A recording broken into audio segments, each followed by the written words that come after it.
I need to tell you something. I set the coffee mug down a little too hard, and the ceramic clinked against the granite. The sound seemed to hang in the air of our quiet kitchen. Outside, the first gray light of a Chicago morning was just starting to filter through the blinds. Drew didn't look up from his phone. He just sat there at the breakfast bar, scrolling through the sports scores, the same way he did every morning.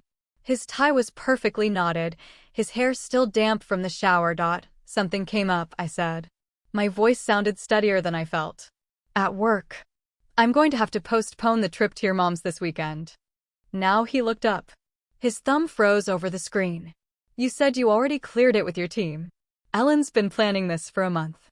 You know how she gets when we change things at the last minute. I knew how Ellen got.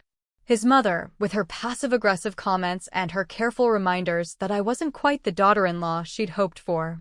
Last year, she'd made a point of complimenting my cooking by saying it was almost as good as the deli. But right now, Ellen's disappointment was the least of my problems. I know. I'm sorry. But there's a presentation on Monday. The investors from the West Coast are flying in, and Janet wants me to lead it. Drew's jaw tightened. He set his phone face down on the counter, screen still glowing. You're not just Janet's assistant anymore. You're the director of client relations. You have a team. Can't one of them handle it? They're all new. They don't know the accounts like I do. I was lying. The new associates were more than capable.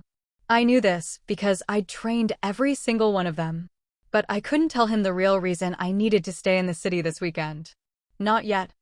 I've been covering for you with Ellen for years, Claire. I told her you were stressed about the renovation, and she actually called a contractor she knows in Naperville. She's been trying to help you feel more settled here. He ran a hand through his hair, a nervous habit he'd had since we were dating in grad school. You keep pulling away. From me, from my family, from everything. That stung.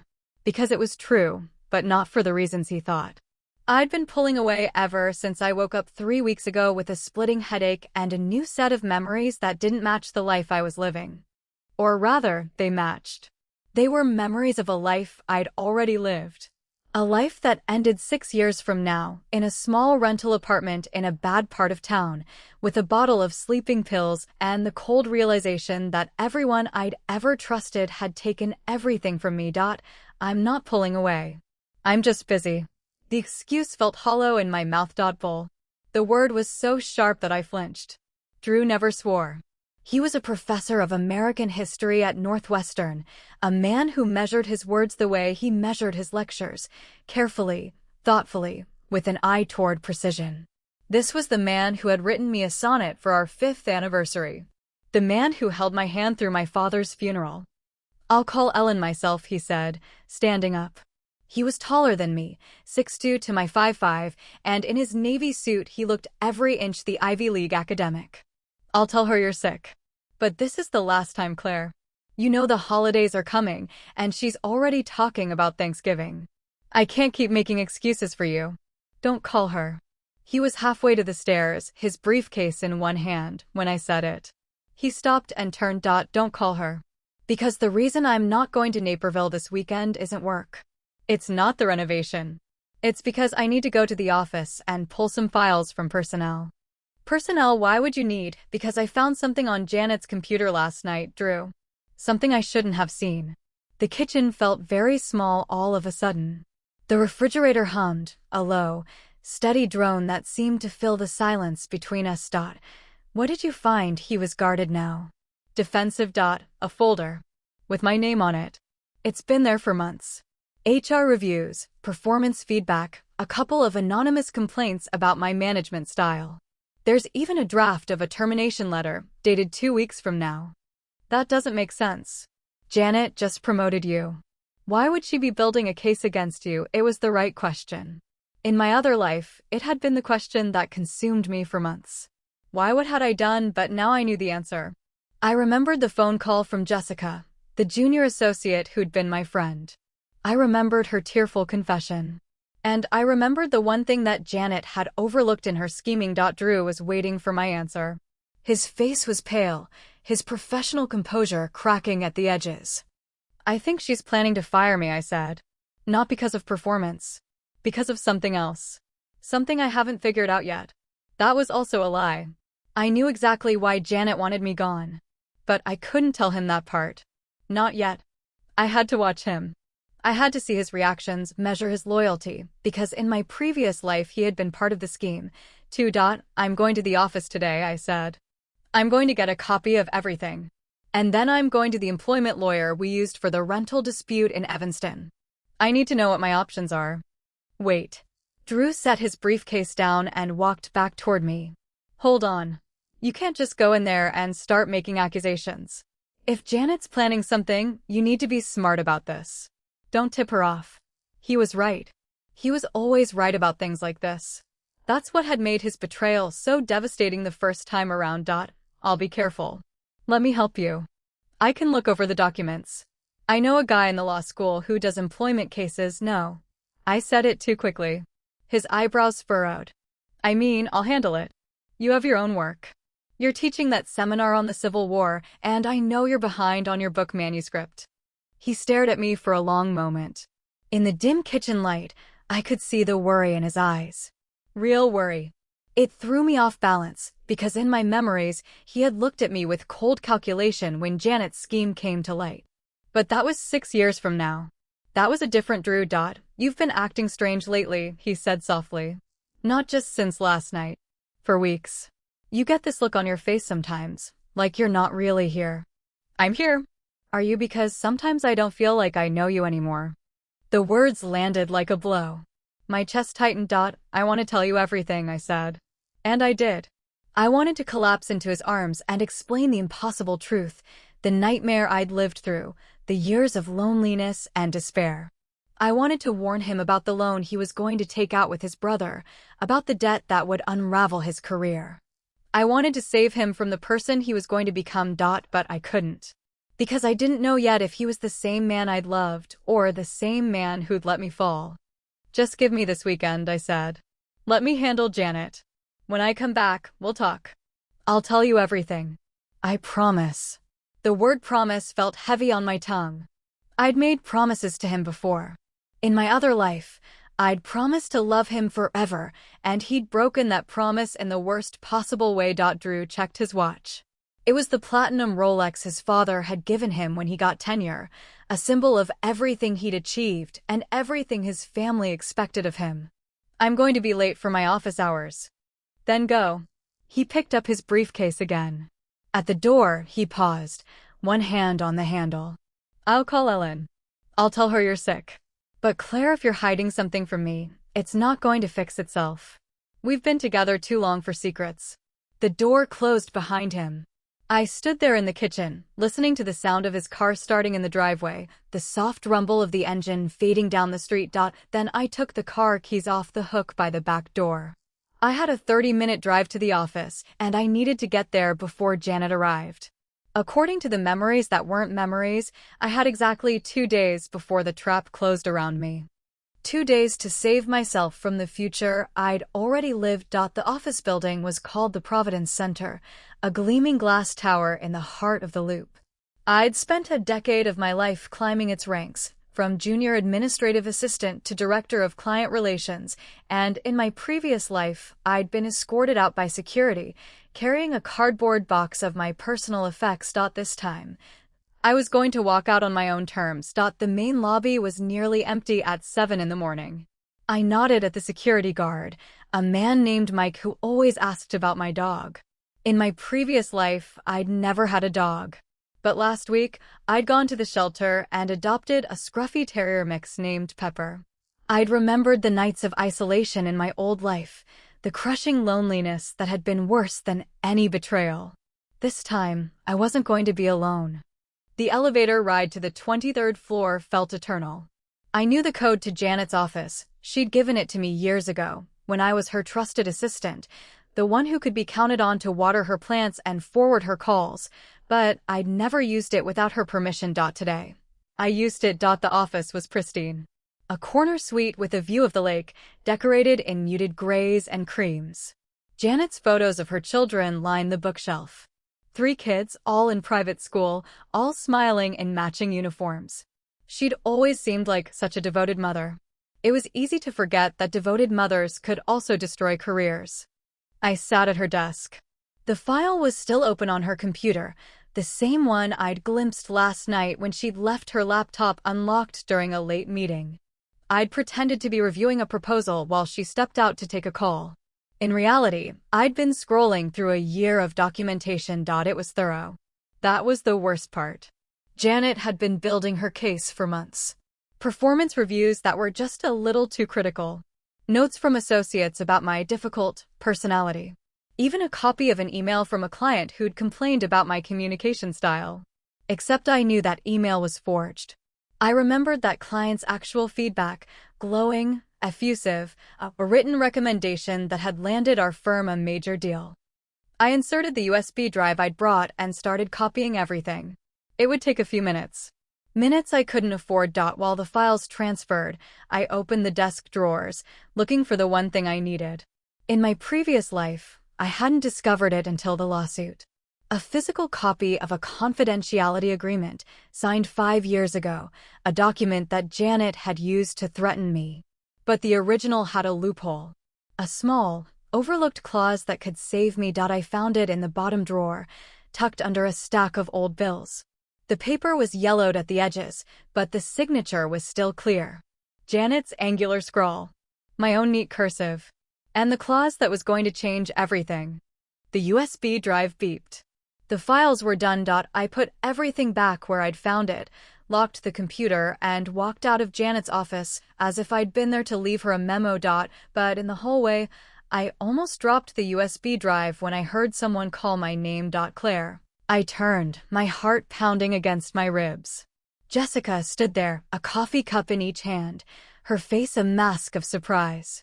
She was younger than me by a decade, a fresh-faced associate who'd joined the firm 2 years ago. She was also the one who'd been reporting back to Janet. The one who'd smiled at me while I was packing my box of office supplies, and then hurried to Janet's office to confirm the job was done. Hey, I said, keeping my voice level. You're in early. I could say the same about you. She tilted her head, her blonde ponytail swaying. I thought you were going to Naperville this weekend. I was. Plans changed. I pocketed the USB drive. I just needed to grab a file from Janet's desk. She asked me to look over the investor presentation for Monday. Jessica's eyes narrowed, just slightly. Does Janet know you're here? Of course. She left her laptop unlocked last night, and I noticed the proposal was missing some numbers. I wanted to fix it before the weekend. The lie came easily. Too easily. I hated the person I was becoming, the person I'd been forced to become. Oh. Well, if you're going to be in the office anyway, do you want to grab lunch later? There's a new sushi place on Madison that's supposed to be amazing. The invitation seemed genuine. In my previous life, I'd accepted it.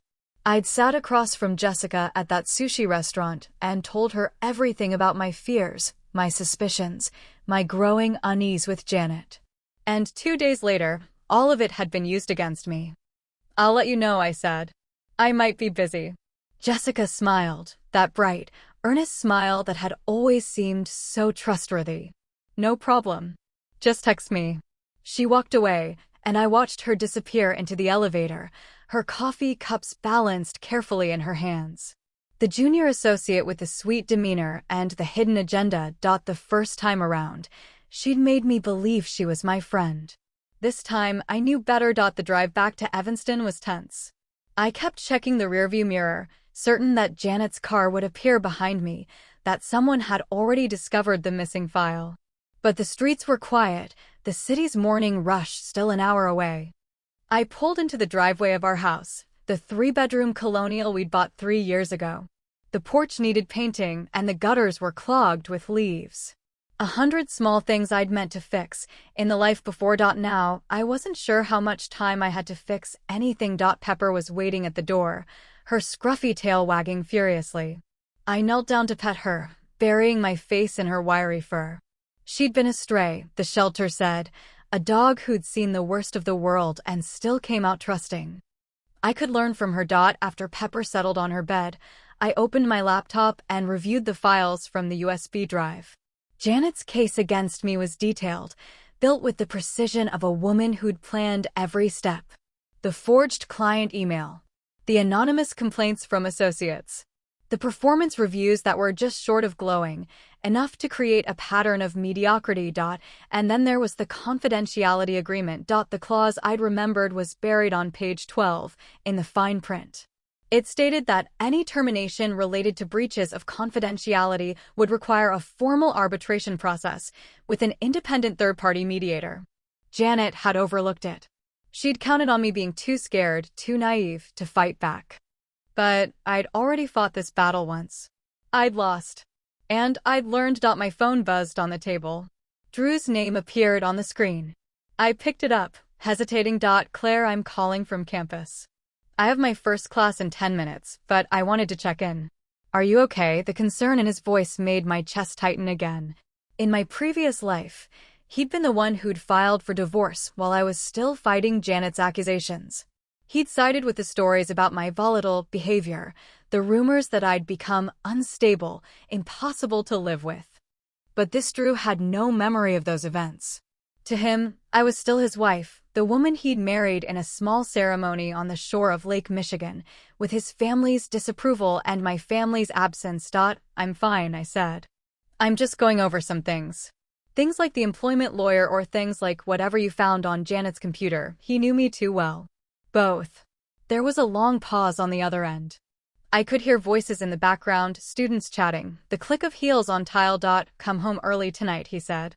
We'll have dinner. I'll grill those steaks you like. And we'll talk. Really talk. Okay. I mean it, Claire. No more secrets. The line went dead. I stared at the phone in my hand, the weight of his promise pressing down on me. No more secrets. But how could I tell him the truth when I didn't fully trust it myself? How could I explain that the life we'd built together would fall apart in a few years, that his brother would con him out of his retirement fund, that his mother would finally get what she'd always wanted and drive a wedge between us? And the worst part, the part that made bile rise in my throat, was that Janet's scheme had succeeded not just because of her, but because of him. Because he'd seen the public accusations and chosen to believe them. But this was now. And I had to believe that I could change it. The doorbell rang. Pepper scrambled to her feet, her barks echoing through the house. I looked through the peephole and felt my blood run cold. Janet stood on the porch. Her phone was pressed to her ear, her designer handbag slung over her shoulder. She didn't look angry. She looked calm, smiling. The smile I'd mistaken for kindness for 10 years. I opened the door. Claire, I'm so glad I caught you. She lowered her phone. I was just in the neighborhood. Well, not really. I was actually calling to see if you wanted to grab coffee. I've been thinking about the investor presentation, and I wanted your input.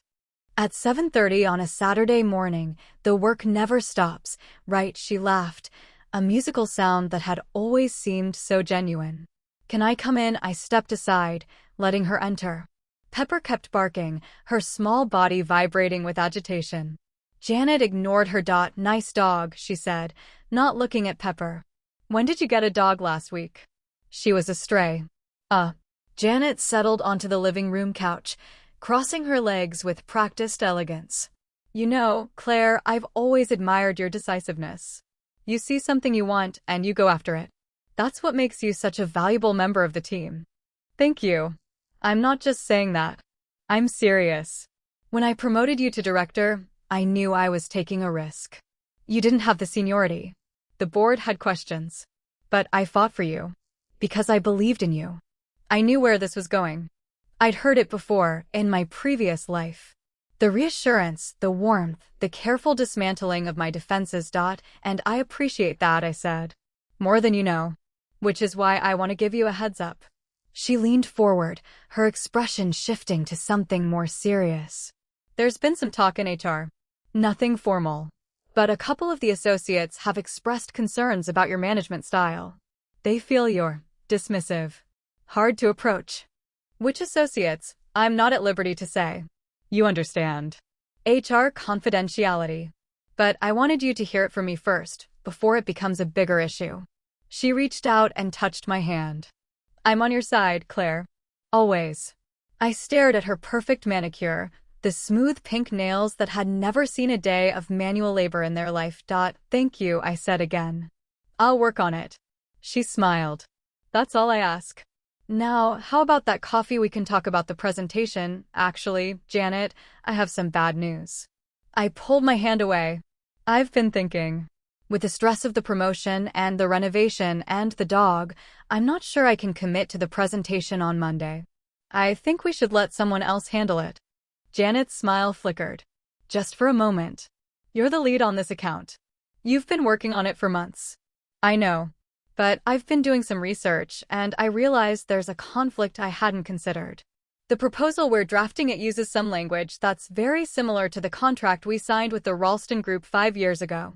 Remember the Ralston Group? I watched her face carefully. The flicker became a twitch. Of course I remember. But that was a different client. The terms aren't the same. That's what I thought too. But I looked over the old contract, the one in your bottom desk drawer, with the confidentiality clause, and I realized something. Clause 12, subsection V. You know the one. Janet's smile vanished. Claire, I don't think the clause about arbitration. The one that says any termination related to breach of confidentiality has to go through an independent mediator. I'm not sure you want that, Janet. Because if I go to mediation, I'm going to bring all those files. The forged emails. The anonymous complaints.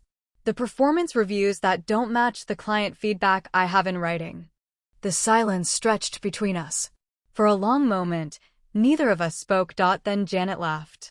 It was a brittle sound. You can't be serious. You've been working too hard. You're paranoid. Am I? Then let's test it. Let's go to HR right now. I'll show them everything I found. And we'll see who comes out looking worse. Janet stood up so quickly that Pepper started barking again. This is ridiculous. I came here to help you. To warn you. And this is how you repay me. Repay you. I stepped closer to her, a thing I'd never dared to do in my previous life.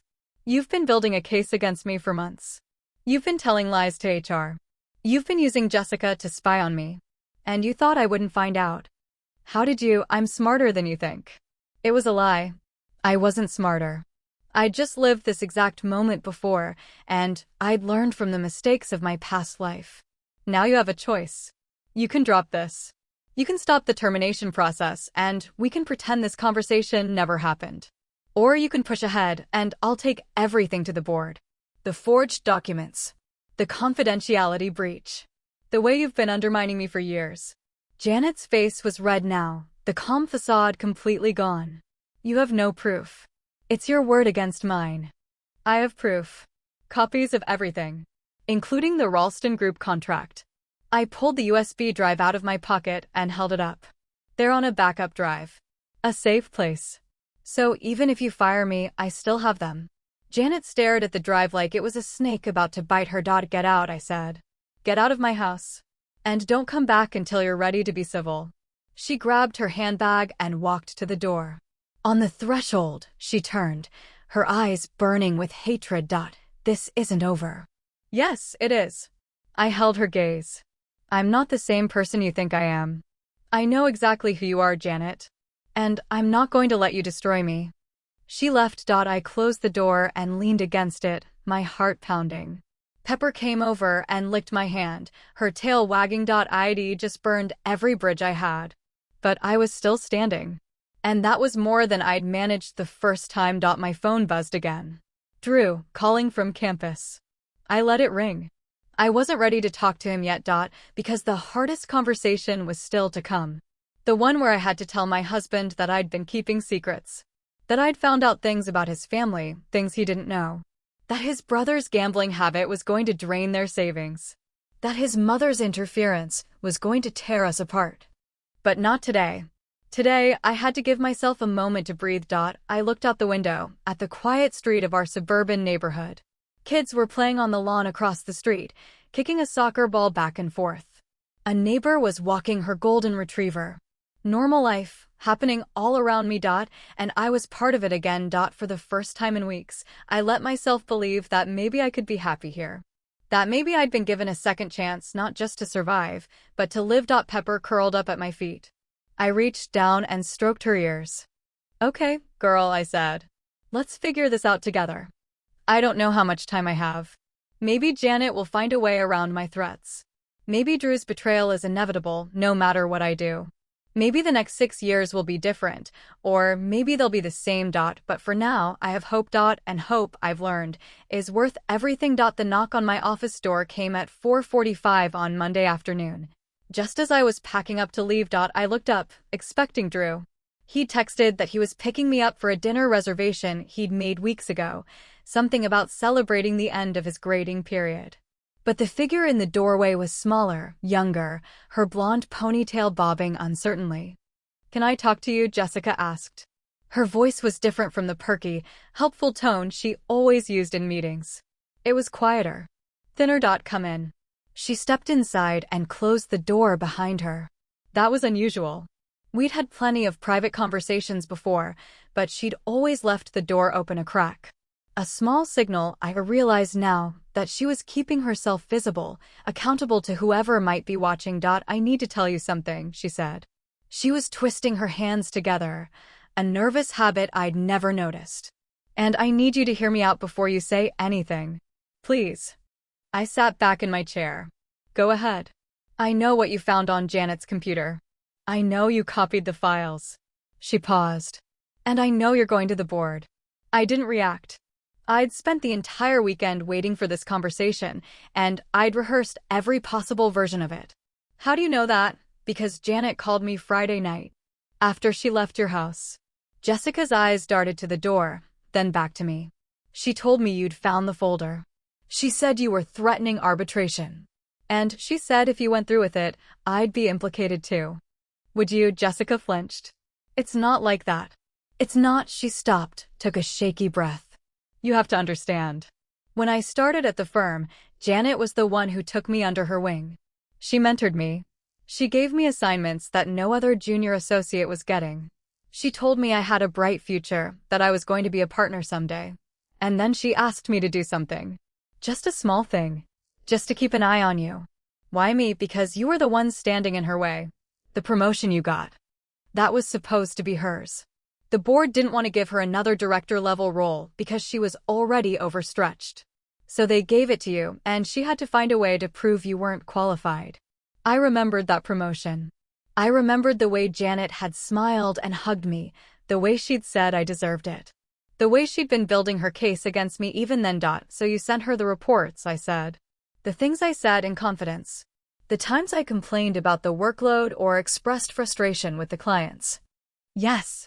Jessica's voice was barely above a whisper. "And when she told me to write those anonymous complaints, I did it. She said it would just be a formality, that nothing would come of it. She said it was about protecting the department from liability." "You believed her." I wanted to believe her. Jessica's eyes were wet now. "I didn't want to think I was doing something wrong. I thought if I just went along with it, eventually it would stop." But then last week, she showed me the termination letter. The one she'd drafted. And I realized it wasn't about liability. It was about getting rid of you. I waited. There was more coming. I could see it in the way she was trembling, the way she couldn't quite meet my eyes. "She asked me to sign something," Jessica finally said. "A witness statement. Confirming that I'd overheard you talking about client information in a public place. She said it would be the final piece of evidence. The smoking gun." "Did you sign it?" Jessica shook her head. "I told her I needed to think about it. And then I spent the whole weekend trying to figure out what to do." "Why are you here?" Jessica. She took a deep breath. "Because I'm tired of being her puppet. I'm tired of lying to you. I'm tired of pretending that I'm your friend when I've been stabbing you in the back for months." She met my eyes for the first time. "I know you have no reason to trust me. I know I'm the last person you should believe. But I want to help you. I want to tell the board the truth. The offer hung between us. In my previous life, Jessica had never come to me like this. She'd signed the witness statement, and she'd sat in the arbitration hearing with tears in her eyes while she repeated Janet's lies. I'd hated her for years. I'd fantasized about confronting her, about watching her face crumble when the truth came out. But that had been a different Jessica. A younger one, still enthralled to Janet's promises. This Jessica had come to me on her own, without Janet's knowledge. "What changed your mind?" I asked. Jessica was quiet for a long moment. "My grandmother died last month. She was the one who raised me. And when I was sitting in her apartment, going through her things, I found a letter she'd written to me. She knew she was going to pass. She'd been sick for a while. And in the letter, she told me to be brave. She told me that the worst thing I could ever do was to let fear make me into someone I wasn't. She pulled a folded piece of paper out of her pocket. I've been carrying this with me ever since. Every time Janet asked me to do something wrong, I'd read it. And I'd think about what my grandmother would say if she could see me now. I didn't know what to say. The Jessica I remembered was a cold, calculating opportunist. But the woman standing in front of me was clearly suffering, her conscience gnawing at her. Do you have proof? I asked. Of the witness statement of Janet's instructions. Jessica nodded. I saved everything. Emails. Texts. Even a recording of one of our meetings. I was scared, Claire. I thought if I could document it, I could protect myself if things went wrong. Can I see it? She reached into her bag and pulled out a tablet. She unlocked it and handed it to me. On the screen was an email chain, months long, between Jessica and Janet. The instructions were explicit. Note Claire's lunch conversations, report any frustrations, document any mistakes. And then, at the bottom, a draft of the witness statement, with Janet's comments in the margins. My hands were shaking as I scrolled through it. This was the evidence I'd needed in my previous life, the evidence that had been buried by Janet's lawyers and Jessica's silence. I'm going to the board tomorrow morning, I said. I'm going to present everything I have. And I need you to be there with me. Jessica's face went pale. Tomorrow, yes. It can't wait any longer. If Janet finds out you came to me, she'll destroy your career. She'll spin it as retaliation. She'll say you're a disgruntled employee who's making false accusations to save yourself. She's not wrong about one thing, Jessica whispered. I am trying to save myself. I know. But that doesn't mean it's not the right thing to do. Jessica nodded slowly. Okay, I'll be there. The door opened and Drew stepped in. He was still in his teaching clothes, a tweed jacket and khakis, and he was carrying a small bouquet of flowers. I know I'm early, he said, then stopped when he saw Jessica. Oh, I'm sorry. I didn't mean to interrupt. It's okay, I said. Jessica was just leaving. She stood up and walked to the door. At the threshold, she paused and looked back at me. Thank you, she said, for listening. After she left, Drew set the flowers on my desk. What was that about? Work stuff. I'll explain later. I stood up and grabbed my coat. Ready to go, he didn't answer. He was looking at me with that same worried expression I'd seen so often lately. I tried to call you 3 times this weekend, he said. You didn't pick up. You didn't call back. I was busy. I told you I had work to do. Claire, it's Saturday. The house is a mess. You've barely eaten, and you've been glued to your laptop for 2 days straight. What's going on? I wanted to tell him. I wanted to explain about the board meeting, about Jessica's confession, about the proof that was going to change everything. But I still couldn't shake the memory of his face in my previous life, the cold detachment when he'd said he couldn't support me anymore. I'll tell you tonight, I said. I promise. Let's just have dinner first. The restaurant was a French place in the Gold Coast that we used to go to when we were first dating.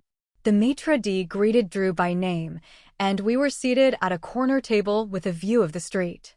The lighting was soft, the music quiet, and for a moment I let myself pretend that everything was normal. But Drew had brought his briefcase. He never brought his briefcase to dinner. I've been doing some research, he said, after we'd ordered wine. About Janet. About the firm. What kind of research? The kind that comes from having a wife who's been acting like she's about to be fired for 3 weeks. He pulled a manila folder out of his bag. I called the employment lawyer you mentioned. He said he hasn't heard from you. Because I haven't called him yet. Then who are you planning to see tomorrow morning? I froze. How do you know I have a meeting tomorrow morning? The calendar on your phone. It's still synced to mine. He pushed the folder across the table. I found something, Claire. Something I think you need to see. I opened the folder. Inside were printed emails, bank statements, and a corporate directory from the firm. The emails were between Janet and an address I didn't recognize. The bank statements showed deposits to a holding company with a name that matched the account number in the Ralston Group contract. What is this? I asked. The firm you work for has a subsidiary. A consulting arm that does due diligence for acquisitions. And the Ralston Group, they're the client that Janet's been working with behind the board's back. I stared at the documents, my mind racing. In my previous life, I'd never known about this. I'd been so focused on the termination that I'd never looked at the larger picture. She's been skimming from the company, I said. Using the subsidiary to funnel money. Not just her. There's a pattern here. The deposits are small, never enough to trigger an audit. But they go back for years.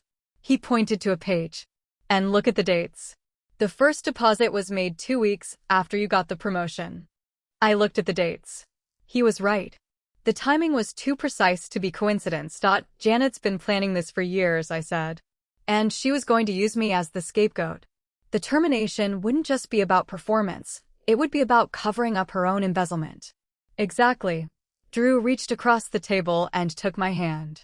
I've also been looking into your brother-in-law. The mention of his brother made me flinch.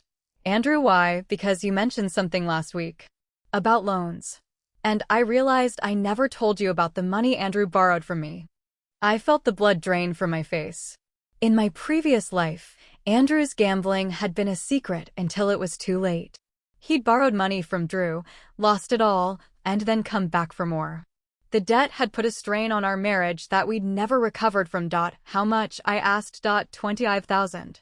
He said it was for a business investment. But I checked his records, and the money went to a casino in Indiana.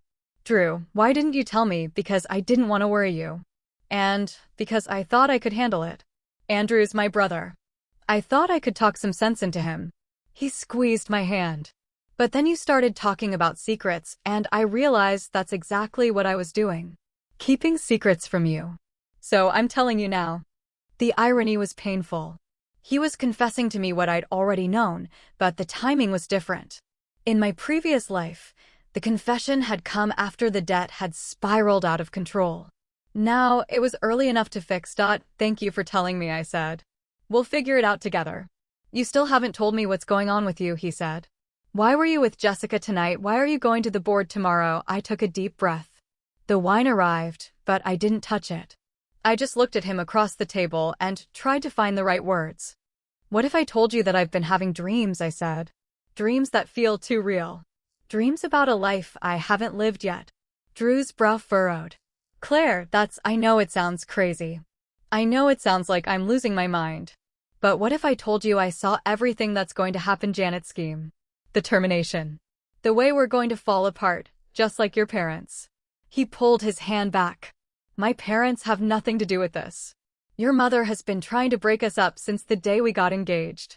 She calls you every day. She tells you I'm not good enough. And you've been letting her. That's not true. Isn't it then? Why did you tell me she wanted to help with the renovation? That was a guilt trip, Drew. She was trying to get you to invite her over, to give her a chance to tell you I don't know how to run a household. Drew was quiet. The waiter came to refill our glasses, and we both sat in silence until he left. Okay, he finally said. Maybe you're right about that. But that's a far cry from what you're describing. It's not some conspiracy. It's just my mother being difficult. I'm not talking about your mother. I'm talking about all of it. The money you're going to loan Andrew. The way Janet's going to destroy my career. The way you're going to believe her over me. How can you possibly know any of that? I couldn't tell him the truth. I couldn't say the words out loud. So I said something else instead. I have proof. The documents you found in Janet's office, the banking records, everything. And tomorrow, I'm going to the board to present it. Jessica is going to be there to testify about Janet's instructions. Drew stared at me for a long moment.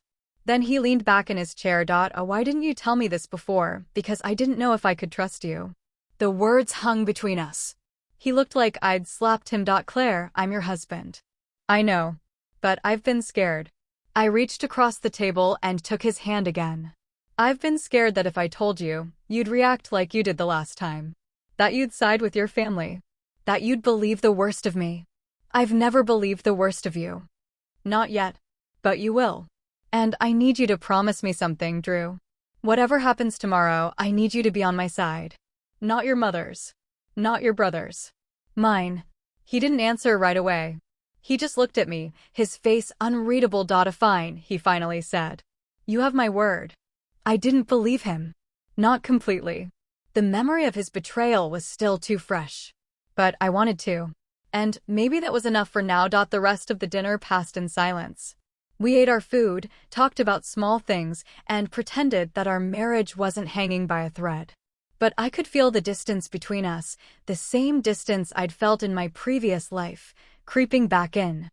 When we got home, Pepper was waiting at the door. She was the one constant in my life, the one thing that made sense. I knelt down and let her lick my face. Okay, girl, I whispered. Tomorrow's the day. Everything changes tomorrow. Drew was already in the bedroom, his phone glowing as he scrolled through something. I paused at the door. I mean it, I said. Everything I said at dinner. It matters to me. I know. He put his phone down. I'm coming to the meeting with you tomorrow. You don't have to. It could get ugly. I know. He met my eyes. That's why I'm going to be there. If you're going to burn everything down, I want to be holding the matches. I didn't know if that was a threat or a promise. But I nodded, and I climbed into bed beside him. The mattress creaked under my weight, and I stared at the ceiling, my mind racing. Tomorrow, I would face Janet. Tomorrow, I would present my case. And tomorrow, I would find out if my marriage could survive the truth. Pepper curled up at the foot of the bed, and I reached down to stroke her ears. Together, I whispered. Whatever happens, we do it together. The night was long, and sleep didn't come easily. But when dawn broke over the lake, I was ready. I dressed carefully, buttoning my navy suit jacket, and I looked at myself in the mirror. I looked like a woman who was about to change her life. And for the first time in 3 weeks, I believed I could do it. The boardroom was at the end of the hall, on the 25th floor. I'd been in this room a dozen times, presenting quarterly reports and strategic plans. But this time was different. This time, I was walking through the glass doors not as an employee, but as a woman who was about to dismantle her boss. Drew was beside me. He'd insisted on coming, and I'd let him. The night before, he'd held my hand while I reviewed my notes, and when I'd woken up at 3 in the morning in a cold sweat, he was already awake, sitting in the dark with Pepper on his lap. You're not alone in this, he'd said. I don't care what happened in your dreams. I'm here now. The board members were already seated around the long oak table. There were 6 of them, 3 women, 3 men, all in expensive suits. Janet was at the far end, her posture perfect, her smile fixed. She looked like she'd just stepped out of a magazine shoot. Claire, she said, as if we were old friends. I'm so glad you could make it. I was just telling the board about your excellent work on the investor presentation. I didn't respond. I took my seat at the other end of the table and set my folder in front of me. Drew sat against the wall, his presence a quiet anchor. I've asked for this meeting, I began, because I have reason to believe that Janet has been engaging in conduct that violates both the firm's ethics policy and the law. The board members exchanged glances. Janet's smile didn't falter. Claire, I don't know what you think you've found. I'm not finished. I opened the folder and slid a stack of papers across the table. These are emails between Janet and an external address. The address belongs to a holding company that's affiliated with the Ralston Group. Over the past 2 years, Janet has received payments from this company totaling over $100,000. The board members picked up the papers. One of them, a woman with silver hair and sharp eyes, studied them carefully. This is concerning, she said. Janet, do you have an explanation? Janet's smile finally faded. That was a consulting arrangement. I have a side business that I conduct outside of office hours. It has nothing to do with my work here. Then why is it listed on your corporate laptop? I asked. I found these emails in your draft folder, dated during business hours.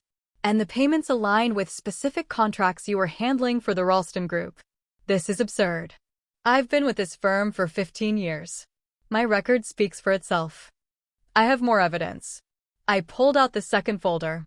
These are the performance reviews you submitted about me. They're factually incorrect. The client feedback I have in writing doesn't match what you reported. And these, I held up the witness statement, were drafted at your instruction by a junior associate without her consent. Jessica was waiting outside. I'd told her to come in when she heard the signal. I nodded toward the door and she entered, her face pale and determined. Jessica, the silver-haired board member said. What are you doing here? I'm here to testify, Jessica said, her voice shaking. Janet asked me to spy on Claire. She told me to keep track of her conversations and report back. She asked me to write anonymous complaints about Claire's management style. And she asked me to sign a witness statement saying I'd overheard Claire discussing client information in a public place. Those are serious accusations, another board member said. Do you have proof? Jessica pulled out her phone. I have emails, texts, and a recording of a meeting with Janet where she explicitly asked me to do these things. She played the recording. Janet's voice came through clearly, instructing Jessica on exactly what to say and how to frame it. The board members listened in silence. Janet's face was white now, drained of all color. This is a setup, she said. You're colluding against me. Claire has been manipulating you. I haven't manipulated anyone, I said. The evidence speaks for itself. And there's more. I pulled out the third folder. These are bank statements showing deposits from the Ralston Group subsidiary into an offshore account. The account is registered to a holding company that Janet controls. One of the male board members, a heavy-set man who'd been quiet until now, spoke up. How did you get this information? I found it in Janet's office. On her personal laptop. She left it unlocked one night after the investor presentation. I was reviewing a proposal when I saw the folder. I paused. I know accessing her personal files was a breach of protocol. But I was facing termination. I had to protect myself. You weren't facing termination, Janet said. There was no official process. That was just a draft. A draft you wrote months ago. I turned to the board. She's been building this case against me for years. She wanted to create a paper trail to justify my firing. But the real reason she wanted me gone was because I was getting too close to her financial dealings. The room was silent. The board members looked at Janet, then at me, then at the evidence spread across the table. Janet, the silver-haired woman said, do you have a response? Janet stood up. Her composure had finally cracked. She was trembling, her hands shaking as she gripped the edge of the table. This is all a lie, she said. Every word of it. Claire is unstable. She's been having delusions. Her own husband will tell you she hasn't been acting like herself. She turned to Drew. He was still sitting against the wall, his face unreadable. Drew, Janet said, you've known Claire for years. You've seen the changes. The paranoia. The way she's been pulling away from everyone. Tell them. Tell them she's not in her right mind. The board members turned to look at Drew. I held my breath. Drew stood up and walked to the table. He picked up the folder with the bank statements, then set it down again. Claire has been struggling, he said. There's no denying that. But she's also been telling the truth. I've seen the documents. I've seen the evidence. And I've seen how Janet has been treating her. Of course you'd say that, Janet said. You're her husband. You're biased. I'm not biased. I'm the one who found the connection between Janet's banking records and the Ralston Group subsidiary.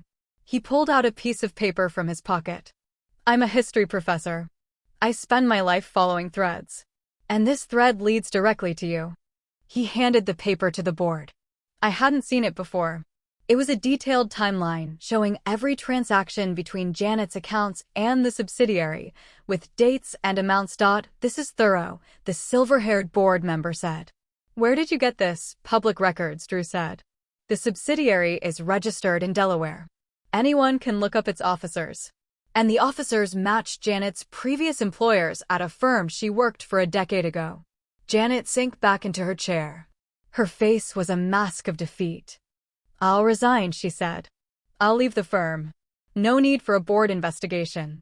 I don't think so, the silver-haired woman said. This is a criminal matter. We're calling the authorities.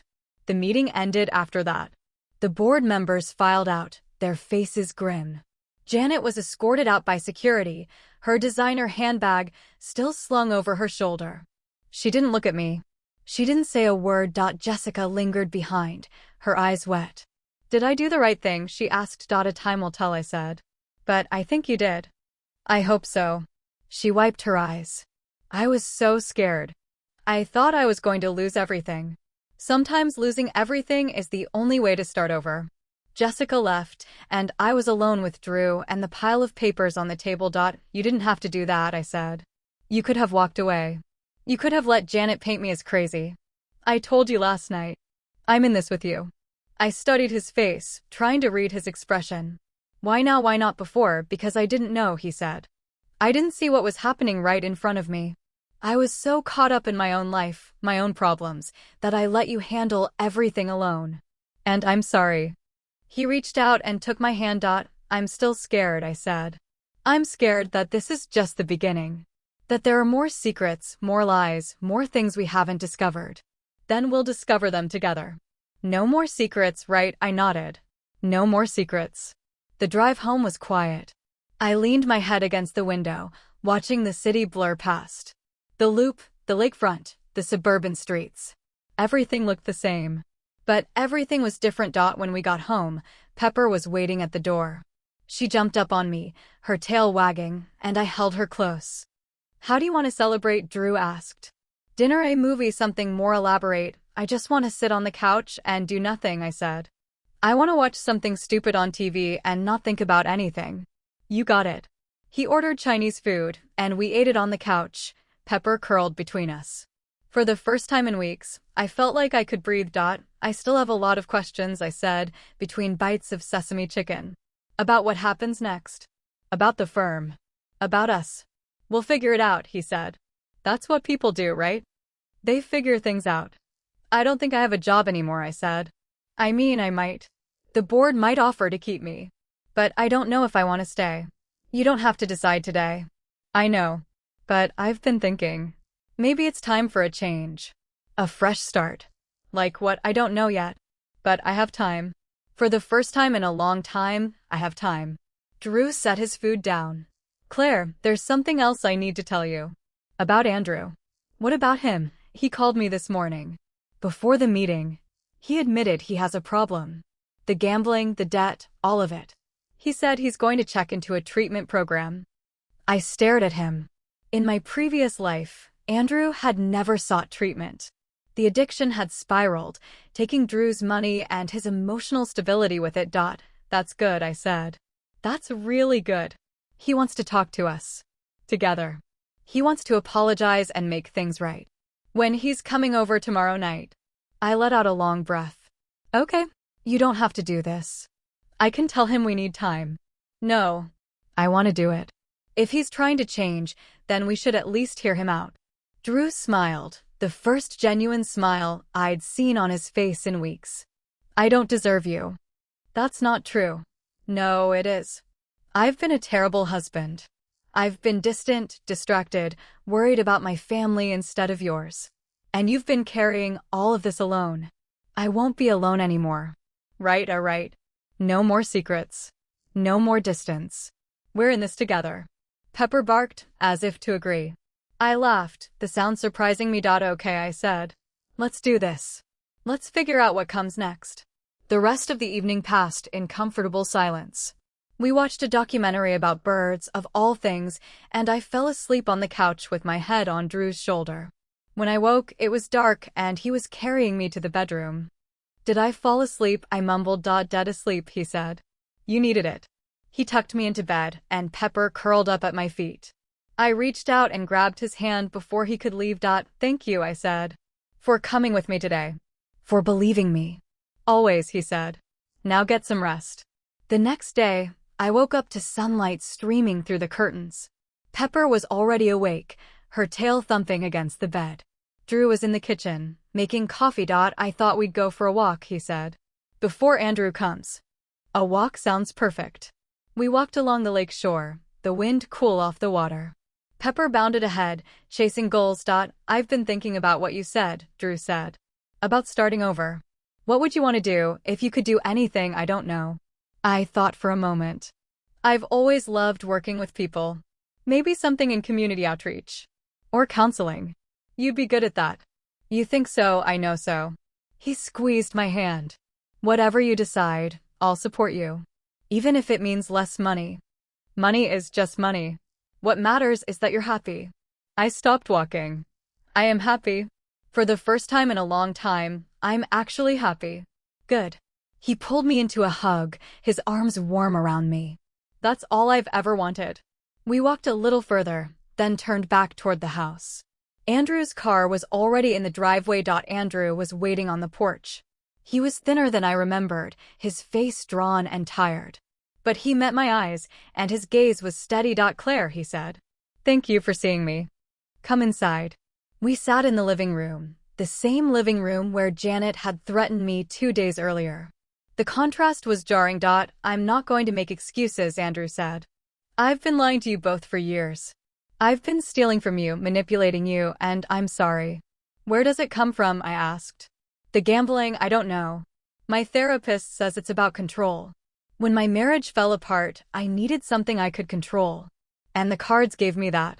He hung his head. I didn't realize how much I was hurting the people around me. Not until last month. What happened last month, I hit rock bottom. I lost everything. The money from the job, the money from Drew, even my car. I was sleeping in a shelter when I realized I couldn't do it anymore. The shelter, Drew's voice was sharp. You didn't tell me that. I was ashamed. Andrew looked up. I'm still ashamed. But I'm trying to change. We can help you, I said. But you have to be honest with us. No more lies. No more secret debts. I understand. That's not a promise I make lightly, I said. And I'm not going to pretend I trust you. But I'm willing to give you a chance. Andrew nodded, his eyes wet. Drew, and I have a lot to figure out, I said. But we can figure out a way to help you too. If you're really committed to changing. I am, he said. I swear. We spent the next hour talking about logistics, treatment programs, repayment plans, counseling. Andrew was forthcoming in a way he'd never been before. He answered every question without deflection. When he left, I stood at the window and watched him drive away. Do you think he'll make it? I asked. I don't know, Drew said. But I think he has a better chance now than he ever did. Because we didn't turn our backs on him. Because we didn't turn our backs on him. He came up behind me and wrapped his arms around my waist. You're a good person, Claire.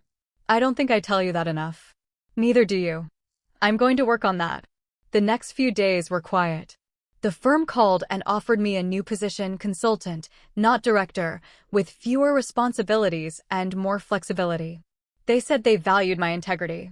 They said they'd make sure I was protected from retaliation. I said yes. Not because I wanted to stay, but because I wanted to take the time to figure out my next move. In the evenings, Drew and I talked. Really talked about the past, the present, the future. We talked about his mother and how she'd never approved of me. We talked about my father and how his death had left a hole in my life that I'd never filled. We talked about the dreams I'd had, the ones that still felt too real, and I told him the truth. Not the whole truth. I couldn't explain the rebirth, the memories, the life I'd already lived. But I told him I'd seen a future where we'd drifted apart, and I was terrified of letting it happen. I'm not going to let that happen, he said. I can't promise I'll be perfect. But I can promise I'll try. Try is all I'm asking for. We made dinner together, a simple pasta dish, and ate it on the back porch. Pepper ran circles around us, chasing fireflies. The night was warm, the sky full of stars. Thank you, he said, as we sat in silence. For giving me a second chance. The letter arrived on a Tuesday. I was sitting in the home office, going over the consultant agreement the firm had sent, when I heard the mail slot clatter. Pepper ran to the door, barking, and I got up to retrieve the stack of envelopes. Bills, catalogs, a flyer for a local farmer's market. And at the bottom, a thick cream envelope with no return address. I opened it standing in the hallway. The letter inside was typed, formal, and signed with a name I recognized, a partner at a small boutique consulting firm, one I'd heard of but never worked with. Dear Claire, it read. I've been following your situation with great interest. While I don't wish to pry into the details of your recent conflict with your former supervisor, I would be remiss if I didn't reach out. I am in need of a director of operations for my firm, and I believe your background and experience would be an excellent fit. Please call me at your earliest convenience. I read the letter 3 times. Then I walked back to the office and handed it to Drew. This just came, I said. He read it, his eyebrows rising. This is serious. This firm, I've heard of them. They do high-level strategy work. I know. Are you going to call? I don't know. I only just got the offer. Drew set the letter down on the desk and looked at me. Claire, you've been talking about starting over. This could be a way to do it. A firm that values you, where you're not walking in with baggage. Or it could be a trap. Someone who's heard about the scandal and wants to use me. Who would want to use you? You're the one who came out on top. I shook my head. You don't understand corporate politics. Janet had allies. They'll be looking for ways to undermine me, even now. So don't take the job. Stay where you are.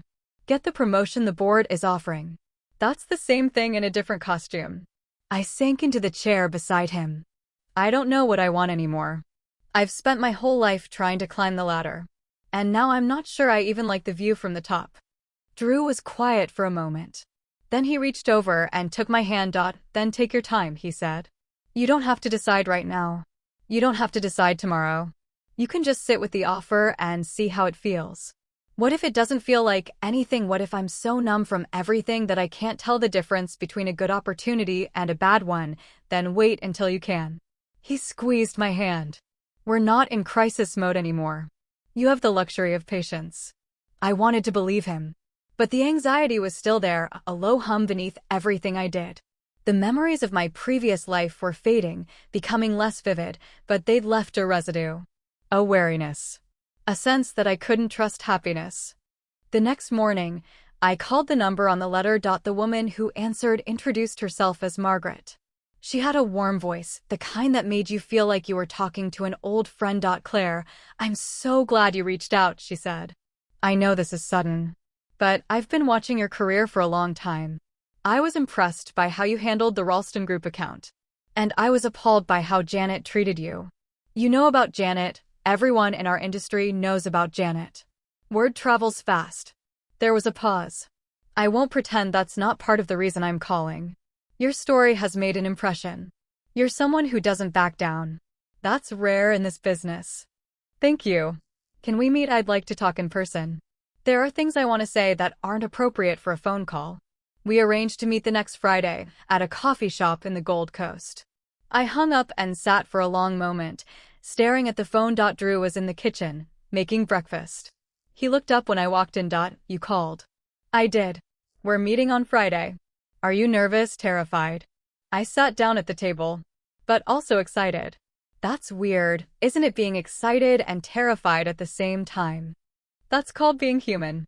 Pepper patted over and rested her head on my knee. I scratched her ears. What if this is another mistake? What if I end up in the same place, with the same problems, just a different name on the door, then you leave? You've done it before. You can do it again. That wasn't the reassurance I wanted. But it was the reassurance I needed. The week passed slowly. I went to the office, signed the consultant agreement, and started transitioning my accounts to the new director. The board had been generous. They'd given me a 6-month consulting contract with a generous salary and full benefits. They were hedging, I knew. They wanted to see if I'd stay or leave. But I didn't hold it against them. Business was business, and I'd learned to separate the personal from the professional. On Thursday, Jessica called. Claire, I need to talk to you, she said. Her voice was strained. What's wrong? I've been getting calls from Janet's allies. They want me to retract my testimony. They're saying if I don't, I'll never work in this city again. Don't retract anything. If you give in, they'll destroy you. I know. But I'm scared. I can't sleep. I can't eat. Every time my phone rings, I think it's someone else from the firm, threatening me. Where are you? I'm at my apartment. I took a sick day. Stay there. I'll come to you. I drove to her apartment in West Loop, a small studio that was cleaner and more orderly than I expected. Jessica opened the door in sweatpants, her hair pulled back in a messy ponytail. Her face was pale, dark circles under her eyes. Thank you for coming, she said. Of course. I stepped inside. Tell me everything. She recounted the calls, the first from a senior associate, the second from a managing director, the third from Janet's lawyer, who'd somehow gotten her personal number. They'd all said the same thing: recant or face professional extinction. Janet's lawyer, I asked. Is she fighting the charges? She's claiming that I'm lying. That you pressured me into making false statements. They're going to argue that I was coerced. But you have recordings. You have emails. You have everything. I know. But they're saying they'll challenge the admissibility. They'll say I was an unreliable witness, that I had a vendetta against Janet. It's all about destroying my credibility. I sat down on her couch and gestured for her to sit beside me. Listen to me, I said. You did the right thing. I know it doesn't feel like it right now. I know you're scared. But you were brave and you told the truth, and that matters. It matters if I can keep my job. Then we'll fight this. Together. I reached into my bag and pulled out a business card. This is a lawyer I used before. She specializes in employment law. She's tough and she's expensive, but she doesn't lose. Jessica took the card, her hands trembling. I can't afford a lawyer. I'll cover it. Consider it a loan. You can pay me back when you're back on your feet. Claire, I don't deserve that. I was the one who, I know what you did. And I also know that you came to me when it mattered. That counts for something. Jessica's eyes filled with tears. I don't know how to thank you. By not giving up. By fighting back. By showing them that you're stronger than they think. We spent the next hour making a plan. I called the lawyer, explained the situation, and arranged a consultation for the next morning. By the time I left, Jessica looked a little less terrified. It wasn't much, but it was something. When I got home, Drew was waiting with dinner. How is she? He asked. Scared. But she's going to be okay. I think. You're a good person, Claire. I hope you know that. I'm trying to be. I sat down at the table and picked up my fork. I have a meeting tomorrow with that firm. The one that sent the letter. Are you ready? I don't know. But I'm going anyway. The coffee shop was in a quiet corner of the Gold Coast, far from the hustle of the Loop. Margaret was already there, sitting at a table with a latte and a notebook. She was older than I'd expected, in her late 50s, with silver-streaked hair and a warm smile. Claire, she said, standing up to shake my hand. So glad you could make it. Thank you for reaching out. We ordered coffee and sat down. Margaret studied me for a moment, then leaned back in her chair. I'm going to be honest with you, she said. My firm is in transition. We've been doing well, but we're at a crossroads. We need someone who can bring fresh energy, new ideas, and the kind of integrity that Janet's firm lacks. You've done your research. I have. I know what happened at the board meeting. I know about Jessica's testimony. And I know how you handled yourself. She set down her cup. I'm not offering you a job just because you're a good marketer. I'm offering you a job because you're a good person. That's rare in our industry. Thank you. But I have to ask, what's the catch? There's always a catch. Margaret laughed. You're direct. I like that. She paused. The catch is that I'm retiring. In 2 years. My firm is going to be sold or merged or dissolved. And I need someone who can either run it after I leave or manage the transition. So I'd be a temporary hire for now. But if you do well, I'll help you find a permanent role elsewhere. And I'll make sure you're compensated fairly. I thought about it. 2 years. That was enough time to rebuild my reputation, to make new connections, to figure out what came next. I'll need to think about it, I said. But I'm interested. Take your time. The offer stands until you say no. We talked for another hour about the firm, about the industry, about the future. By the time we parted, I felt something I hadn't felt in a long time, a sense of possibility. That night, I told Drew about the conversation. It sounds like a good fit, he said. A fresh start, like you wanted. It does. But I'm still scared. Of what? Of making the wrong choice. Of ending up in the same place, with the same problems, just a different building. Then don't make the choice alone. Talk to me. Let's figure it out together. I leaned into him, letting his warmth envelop me. Thank you, I said. For being here. Always. A week later, Janet's case went to arbitration. The evidence was overwhelming. The emails, the bank statements, the recording. Her lawyer tried to argue that she'd been under duress, that she'd been forced into the scheme by a shadowy figure. But the arbiter wasn't convinced. Janet was found liable for fraud and embezzlement. She was ordered to pay restitution to the firm and barred from serving as a director or officer in any company for 5 years. It wasn't prison, but it was close enough. Jessica's testimony was a key part of the case. The lawyer I'd recommended had done an excellent job, and Jessica emerged from the hearing with her reputation intact. She even got a promotion. You saved my life, Jessica told me when she called to share the news. I don't know how to thank you. By doing well. By being the person your grandmother wanted you to be. I will. I promise. The day after the arbitration, I called Margaret and accepted the job. The salary was less than I'd made as director, but the work was more meaningful. I'd be building something, not just maintaining it. Drew and I celebrated with a dinner at our favorite restaurant. The same one where we'd argued about Janet. The same one where I'd told him about my dreams. To new beginnings, I said, raising my glass. To new beginnings. He clinked his glass against mine. And to us. To us. The weeks that followed were a blur of transition. I cleaned out my office at the firm, packed my personal effects, and said goodbye to colleagues who'd become friends. Some of them were sad to see me go. Others were relieved. I didn't hold it against them. At the new firm, I started small. I met the staff, reviewed the accounts, and began mapping out a plan for the future. Margaret was supportive, giving me room to explore without micromanaging. Andrew called regularly. He was in treatment, making progress. He'd even started going to Gamblers Anonymous meetings. I don't know if I'll ever be fully recovered, he admitted, during one of our calls. But I'm trying. That's all I can do.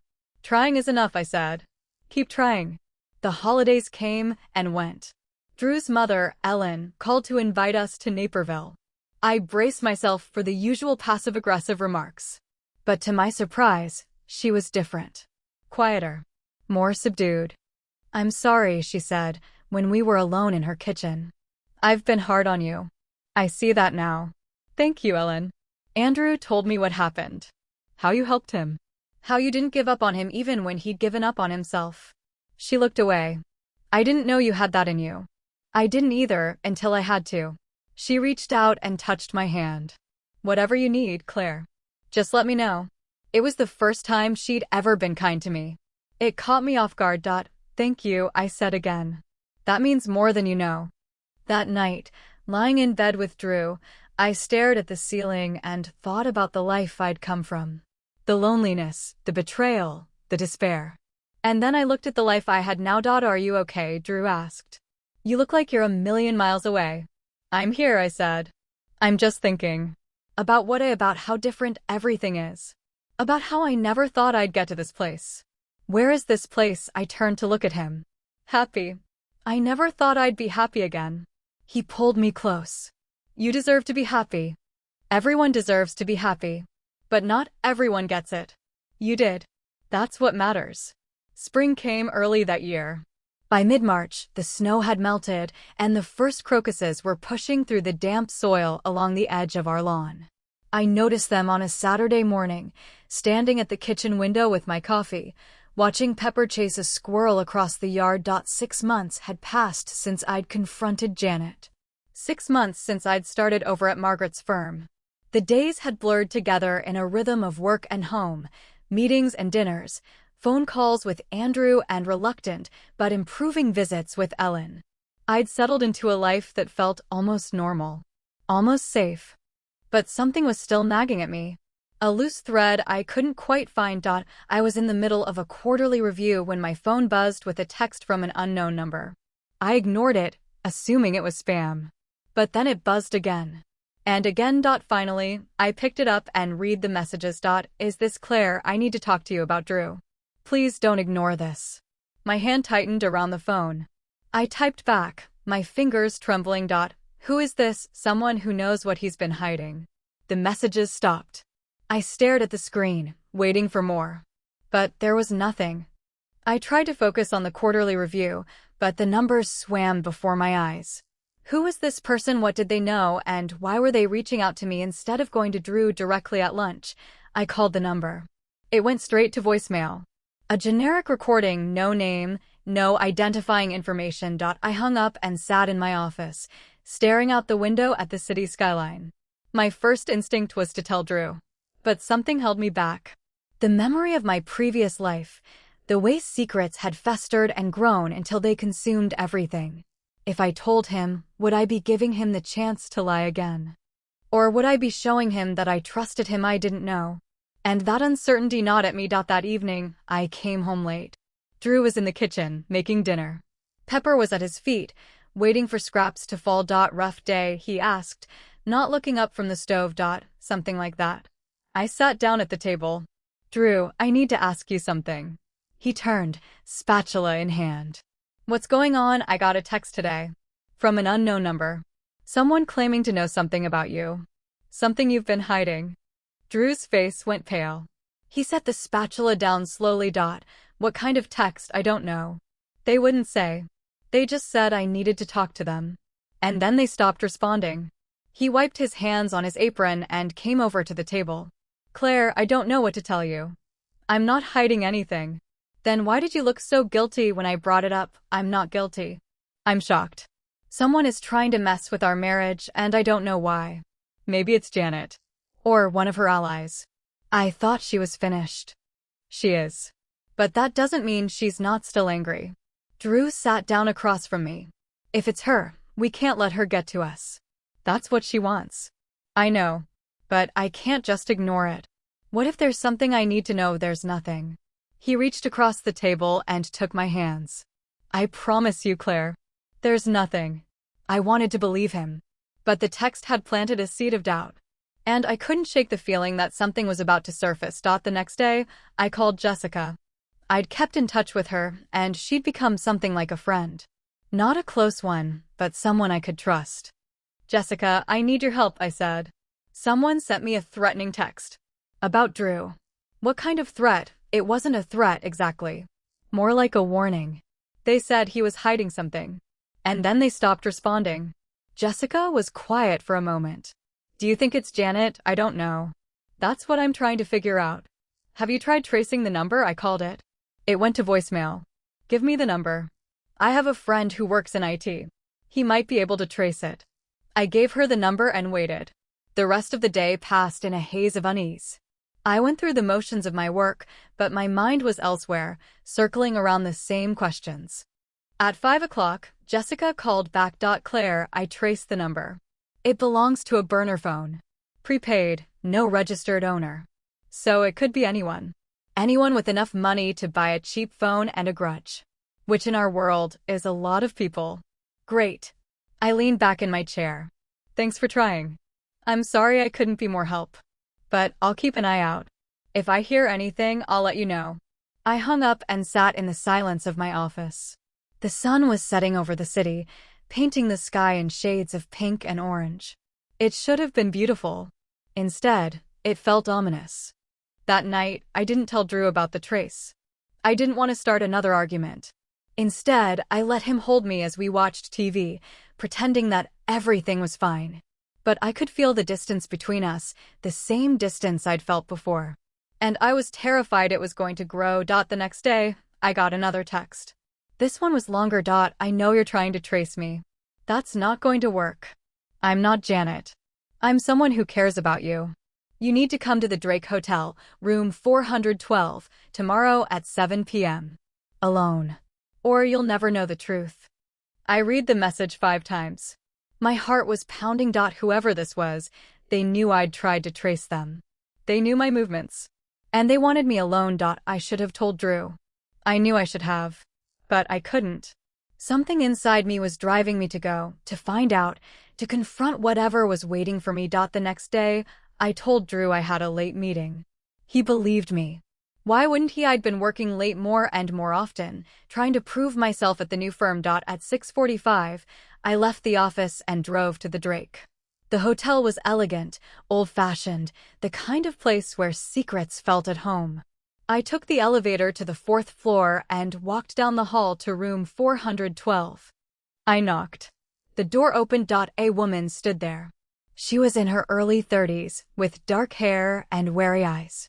I didn't recognize her. Claire, she said. Yes. Come in. I stepped inside the room.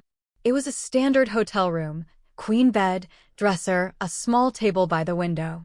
The woman motioned for me to sit. Who are you? I asked. My name is Sarah. She sat across from me. I used to work with Drew. At Northwestern. Used to, I left last year. She paused. I need to tell you something about your husband. And I need you to promise me you'll hear me out before you react. I felt my stomach drop. What is it? Your husband and I had an affair. It started about a year ago. It lasted for 6 months. The words hit me like a physical blow. I couldn't speak. I couldn't breathe. I'm sorry, Sarah said. I know this is hard to hear. But I've been carrying this guilt for too long. And I thought you deserved to know the truth. Why now? I finally managed. Why are you telling me this now? Because I found out I'm pregnant. And I've decided to keep the baby. The room tilted. I grabbed the edge of the table to steady myself. Does Drew know? No. I haven't told him yet. She reached for my hand, but I pulled away. I thought you should know first. That's why I sent the texts. I couldn't just show up at your door. I stood up. My legs were shaking, but I forced myself to stay upright. How do I know you're telling the truth? I have proof. She pulled out her phone and showed me a series of messages. Texts, photos, even a copy of a hotel reservation. All of it linked to Drew. All of it damning. I stared at the screen, my mind going blank. This was worse than Janet. This was the man I'd trusted. The man I'd chosen over everything else. Claire, I'm sorry, Sarah said. I know this changes everything. But you needed to know.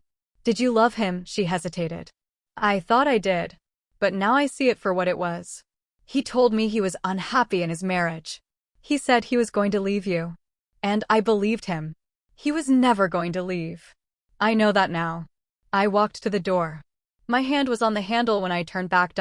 What do you want from me? Sarah, what are you hoping to get out of this? I want to do the right thing. Her voice was quiet. I want to make things right as much as I can. Then stay away from me. Stay away from my husband. If you have a baby, that's your business. But don't expect me to be part of it. I left the room and walked down the hall, my footsteps echoing in the silence. I didn't cry. I couldn't. I was too numb. In the car, I sat for a long time, my hands gripping the steering wheel. The city lights blurred through the windshield. I thought about Drew, about the man I'd married, about the promises he'd made. And I thought about the other man, the one who'd been secretly meeting Sarah behind my back. I didn't go home. I drove to Jessica's apartment. When she opened the door, she took one look at my face and pulled me inside. What happened? She asked. I told her everything. The texts, the meeting, the affair. The pregnancy. Jessica sat in stunned silence. Claire, she finally said, what are you going to do? I don't know. I stared at the floor. I don't know if I can forgive him. I don't know if I even want to. Then don't. Not until you're ready. How do I know when I'm ready? How do I know if I'll ever be ready? You don't. But you'll know when the time comes. She reached out and took my hand. You've been through so much already. You survived Janet. You survived the board. You can survive this too. It was the right thing to say. But it didn't make it easier. I stayed at Jessica's that night. I didn't call Drew. I didn't text him. I just sat on her couch, staring at the wall, while the hours ticked by. At midnight, my phone buzzed. A text from Drew. Are you okay? I'm worried about you. I typed back, I'm fine. I'll be home in the morning. You said you had a meeting. I did. It's over now. There was a long pause. Then, Claire, I know something's wrong. Please talk to me. I put my phone down and didn't reply. I wasn't ready to have that conversation. Not yet. The next morning, I drove home. Drew was waiting in the kitchen, his face lined with worry. Or where were you? He asked. At Jessica's. All night, yes. I sat down at the table. Drew, I need to ask you something. And I need you to tell me the truth. His face went pale. What is it? Do you know a woman named Sarah? The color drained from his face completely. He didn't answer. Answer me. Yes, he said, his voice barely above a whisper. She used to work at Northwestern. She says you had an affair. Drew closed his eyes. For a long moment, he didn't speak. When he opened them again, they were filled with tears. Yes, he said. I did. It was the first time I'd seen him cry since we'd said goodbye to his father at the funeral. The sight of it should have moved me. Instead, I felt nothing. Why? I asked. Why would you do that? I don't know. I was weak. I was stupid. I was dealing with things I couldn't handle, and she was there. She listened to me when I thought no one else would. Did you love her? I thought I did. But it wasn't love. It was escape. He reached for me, but I pulled away. Claire, I'm sorry. I'm so sorry. You're sorry. My voice was flat. You're sorry because you got caught. You're sorry because I found out. But you weren't sorry when you were sneaking around with her. You weren't sorry when you were coming home to me and pretending everything was fine. Claire, please don't. I stood up. Don't plead with me. You made your choice. Now you have to live with it. I walked out of the kitchen and up the stairs.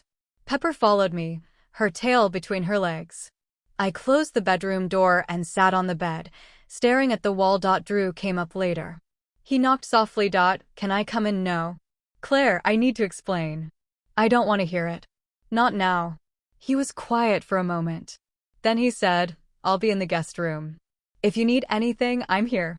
I didn't answer. I just sat there, Pepper beside me, while the afternoon turned to evening. I didn't know what I was going to do. I couldn't stay in this marriage. I couldn't leave it. I was trapped, caught between the life I'd known and the life I'd wanted. But I knew one thing. I wasn't going to let this destroy me. Not again. I called Margaret the next morning and told her I needed time off.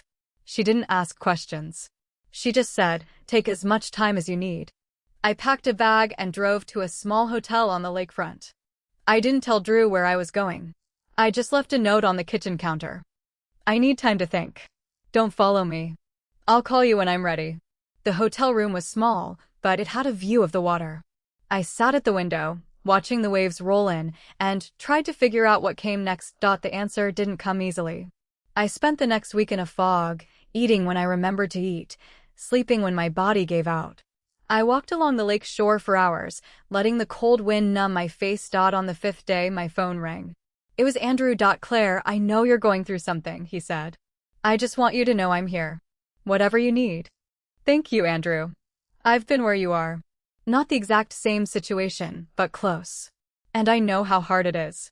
How did you get through it one day at a time?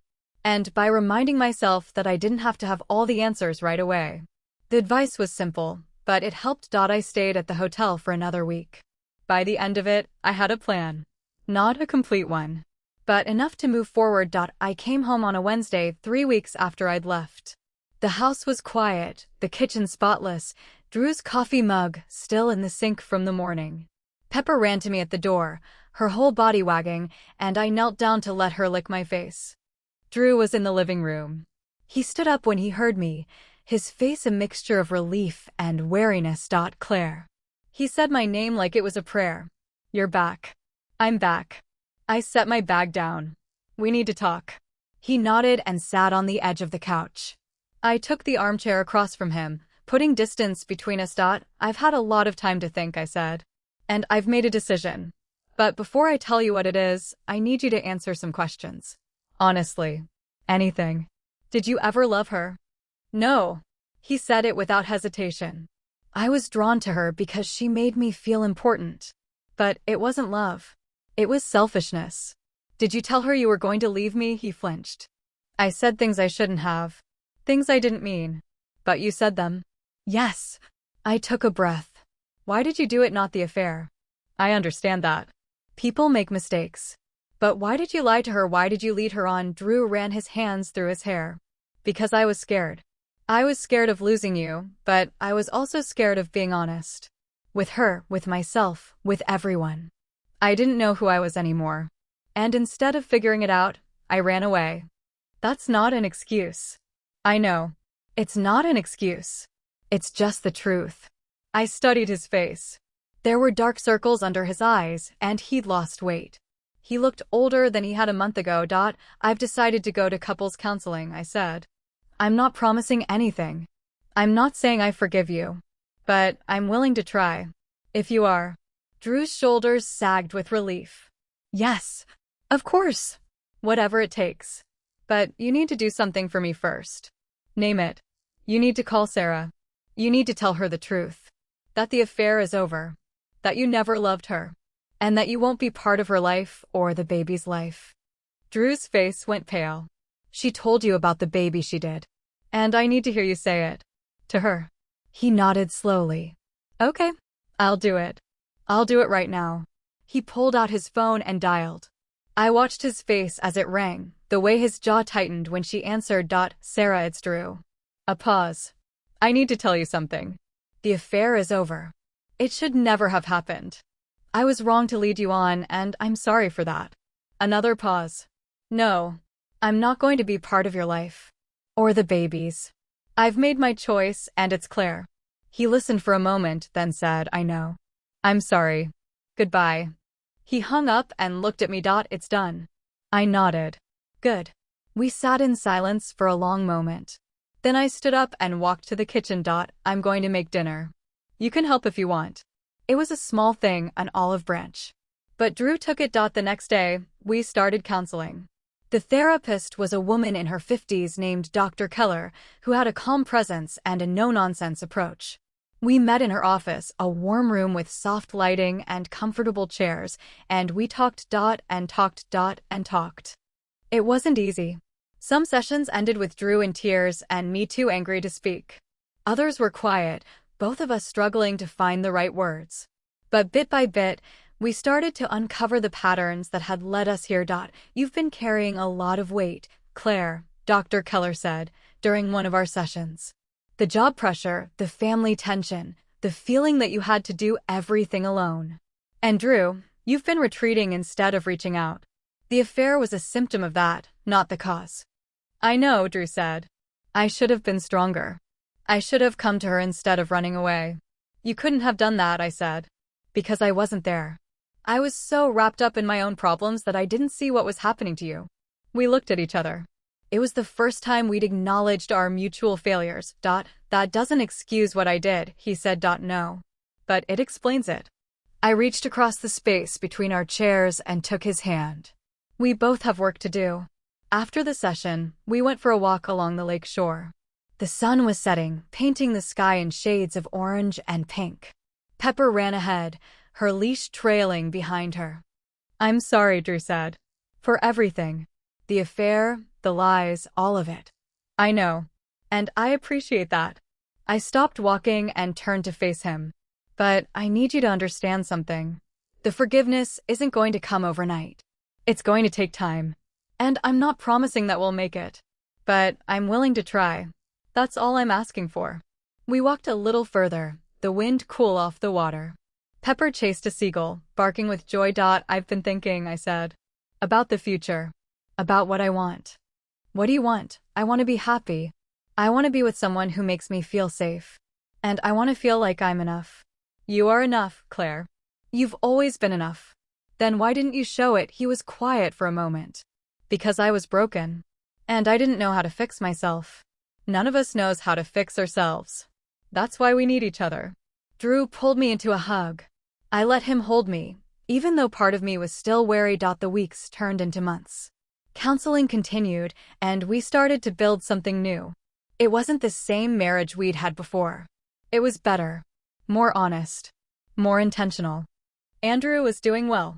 He'd completed his treatment program and was now working part-time at a hardware store. He'd even started paying back the money he'd borrowed from Drew, in small installments. I'm proud of you, I told him, during one of our weekly calls. I'm proud of me too, he said. For the first time in years. Jessica was thriving. The promotion had boosted her confidence, and she'd become a respected voice in the firm. We still had lunch sometimes, and our friendship had deepened in ways I hadn't expected. At work, Margaret was preparing for her retirement. She decided to sell the firm to a larger company, and she'd negotiated a generous severance package for all the employees, including me. You've done excellent work here, she said, on my last day. I'm going to miss you. I'm going to miss you too. I paused. But I'm not ready to leave the industry. I've been thinking about starting my own consulting firm. Margaret smiled. That's a wonderful idea. And if you need any advice, I'm just a phone call away. I spent the next few months planning. The consulting firm would be small, focused on helping businesses navigate ethical challenges. I'd use what I'd learned from Janet's scheme, from the board meeting, from everything I'd endured. It's perfect for you, Drew said, as we reviewed my business plan one evening. You're the most ethical person I know. I'm not sure about that. But I'm trying. Trying is enough. We celebrated the launch of my new firm with a dinner at the same French restaurant we'd been to a year earlier. The one where I'd told him about my dreams. The one where I'd asked him to be on my side. To new beginnings, I said, raising my glass. To new beginnings. He clinked his glass against mine. And to us. To us. The business took off. Not overnight, but steadily. I worked long hours, building relationships, finding clients, establishing a reputation. It was exhausting, but it was also exhilarating. Drew supported me every step of the way. He cooked dinner when I was too tired. He walked Pepper when I had to work late. He listened when I needed to vent. It was the marriage I'd always wanted. Not perfect, but real. On the first anniversary of Janet's arbitration, I got a letter in the mail. It was from her, postmarked from a small town in upstate New York. I'm writing to apologize, the letter began. I've had a lot of time to think about what I did. I was wrong to target you. I was wrong to use Jessica. I was wrong to steal from the firm. I'm not asking for your forgiveness. I just wanted you to know that I'm sorry. I read the letter 3 times. Then I put it away in my desk drawer. Who is it from? Drew asked when he saw me reading. Janet. She's apologizing. Are you going to respond? No. I don't need to. I closed the drawer. She's not part of my life anymore. The summer came and went. Fall arrived, bringing cooler weather and the first hints of color in the trees. I turned 35. Drew threw me a small party with friends, a celebration of everything I'd achieved. I can't believe you're 35, he said, as we sat on the porch after the guests had left.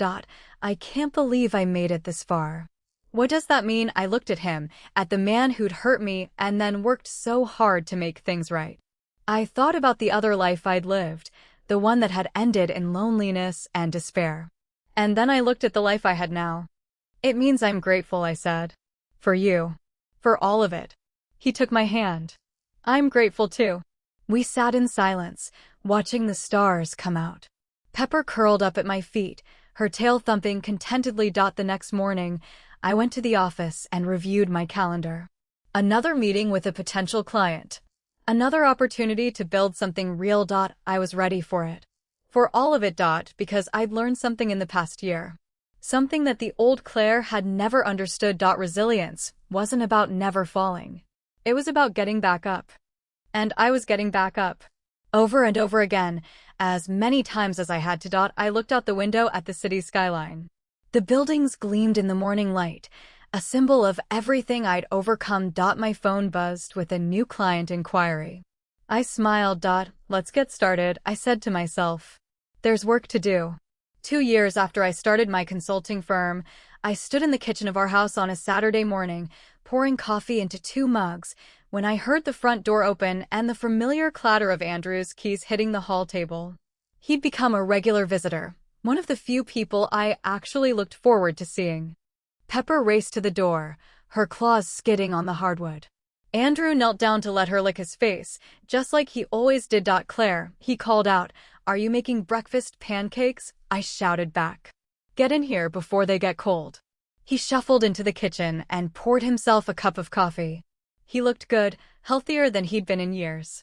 His face had filled out, and the haunted look in his eyes had faded. He was even wearing a suit, which was unusual for a weekend. Got a date? I asked, eyeing the suit. Close. A job interview. He sat down at the table. A real one. Manager at the hardware store's corporate office. They're opening a new location in Oak Park, and they want someone with experience. That's great news, Andrew. I'm proud of you. Don't get too proud yet. I haven't gotten the job. You will. I flipped a pancake onto the growing stack. You've earned it. Drew came down the stairs, still in his pajamas, rubbing his eyes. He kissed the top of my head and sat down next to his brother. Interview today, right? He asked. Yeah. Andrew nodded. I'm nervous. Don't be. You've got this. Drew reached across the table and clapped him on the shoulder. We're all pulling for you. After breakfast, I walked Andrew to the door. He lingered on the porch, his hands in his pockets. Claire, I never properly thanked you, he said. For what you did for me. For not giving up on me. You don't have to thank me. You did the work. Maybe. But I couldn't have done it without you and Drew. You gave me a second chance when I didn't deserve one. Everyone deserves a second chance. I smiled. Now go. Don't be late. He hugged me, a brief, awkward embrace, and then he was gone. I closed the door and leaned against it for a moment. The house was quiet, filled with the familiar sounds of our life. The hum of the refrigerator. Pepper's claws clicking on the floor. Drew's footsteps on the stairs. It was a good life. Not perfect, but good. Later that afternoon, I met Jessica for lunch at the sushi place we'd been going to ever since that first fraud invitation. It had become our spot, a place where we could talk without judgment. Claire, I have some news, she said, after we'd ordered. I'm leaving the firm. I set down my chopsticks. What, why? I've been offered a job at a nonprofit. It's a big pay cut, but it's meaningful work. I'd be helping people who've been through what I went through. That's incredible. I'm so happy for you. I've been thinking about it for months. I realized that I didn't want to spend my life climbing the corporate ladder. I wanted to give back. She paused. You inspired me. Me, your story. The way you handled yourself. The way you fought back. I watched you go through hell, and you came out stronger. I wanted that for myself. I reached across the table and took her hand. You're going to be amazing. Thanks. She squeezed my hand. And Claire, I'm sorry. For everything I did. For the spying, the lies, all of it. I forgave you a long time ago. I smiled.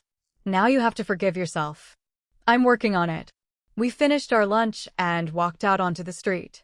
The city was bustling, filled with the energy of a Saturday afternoon. We hugged goodbye, and I watched her disappear into the crowd. I was proud of her. Proud of Andrew. Proud of Drew, who'd become the partner I'd always needed. And I was proud of myself. That night, Drew and I sat on the back porch, watching the sunset. Pepper was asleep at our feet. I've been thinking, Drew said. About us. Oh, I want to renew our vows. Next spring, on our anniversary. A small ceremony, just us and our closest friends. I turned to look at him. Why now? Because I want to make a new promise. A better one. I want to tell you, in front of everyone we love, that I'll never lie to you again. That I'll always be honest. That I'll always be on your side. I felt tears prick at my eyes. Drew, you don't have to do that. I know I don't have to. I want to. He reached for my hand. I want to show you how much you mean to me. Okay, I said. Let's do it. He smiled, and in that moment, I knew we were going to be okay. The vow renewal was in June, on a warm Saturday afternoon. We held it at the lakefront, at the same spot where we'd had our first date.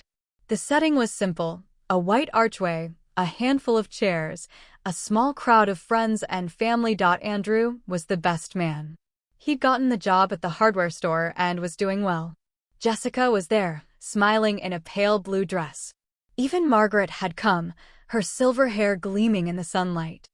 Drew stood under the arch, his hands clasped in front of him. He looked nervous, but happy. I walked down the aisle alone. It was my choice, a statement of independence. I'd walked into this marriage once, uncertain and full of doubt.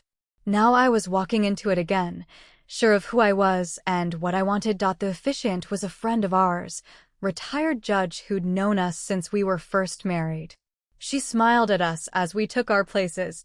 We're gathered here today to witness the renewal of vows between Claire and Drew, she began. They've been through a lot in the years since they first stood before their loved ones.